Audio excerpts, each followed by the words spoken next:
Hi students, Mr. Metelsky here, and this video will be covering how to solve systems by using the substitution method. And I have it labeled as basic, not because it's easy, because it isn't, but because it's one of the versions where we already have a lonely variable by itself. So the key with using the substitution method is that we have to swap out one piece of information with another piece of information that's actually equal to it. So we have two equations here, y equals negative 2x, and the other equation, 3x plus 4y equals 10. So our goal is to find a solution, meaning an x value and a y value, that will make both of these equations true. So in order to do that when you're using substitution is you want to look for a lonely variable. And a lonely variable is a variable that's by itself, it's on its own, that doesn't have anything else with it on that side of the equal sign. So if we look at our two equations here, we have y equals negative 2x. In the top equation, the y looks to be alone. Now the x has a negative 2 with it. And then down below here we have an x, but it's with a 3, and the y that's with a 4. So it looks to me like the top equation has a lonely variable, the variable y. So what we are going to do is we are going to substitute that value, this value for y, which is negative 2x. We're going to substitute that in down here to this value of y. So what does that mean? Well, we're going to keep this same problem, 3x plus 4, but instead of y, I'm going to put parentheses, equals 10. Do you see how I kept the same exact thing from here to here? I just took the y and I put a set of parentheses in its place.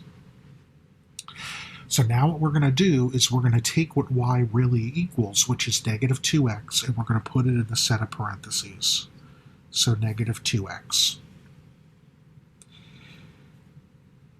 Now it becomes a lot easier to solve because we have one variable, the letter x. We no longer have a y.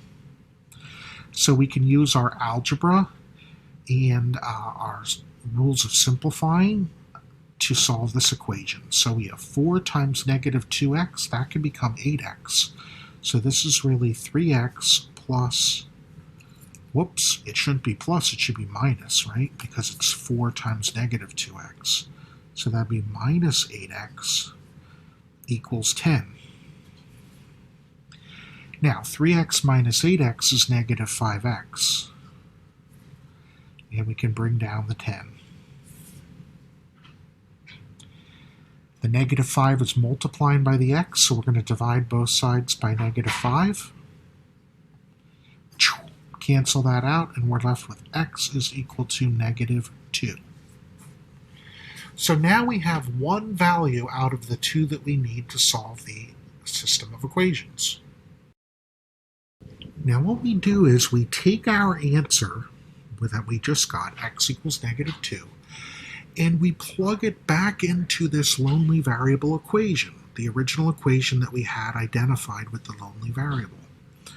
So I'm going to take this up here, I'm going to take our equation from over here, which was y equals negative 2x. And we're going to plug in negative 2 where x is. So this is y equals negative 2 times the x. Remember, if there's no sign in here, it means times. So we'll put in parentheses the x value, which is negative 2. So negative 2 times negative 2 is positive 4. So we have y equals positive 4. So our final solution here will be negative 2, comma 4. That would mean if we were to graph these two equations, sorry about that, if we were to graph these two equations, we would end up with an intersection point at negative 2, comma 4. So again, just to recap the steps, step 1, identify the lonely variable. Step 2, substitute that lonely variable into the equation that we haven't done anything with yet. Step 3, we use our algebra steps, combining like terms, distributive property, things of that nature, to solve for that variable. Okay, step 4, we can take that variable then, plug it into the original equation, okay, to get our other variable, our other answer, which was the lonely variable. And the last step, then we write our solution as an ordered pair, x, comma, y. All right, good luck.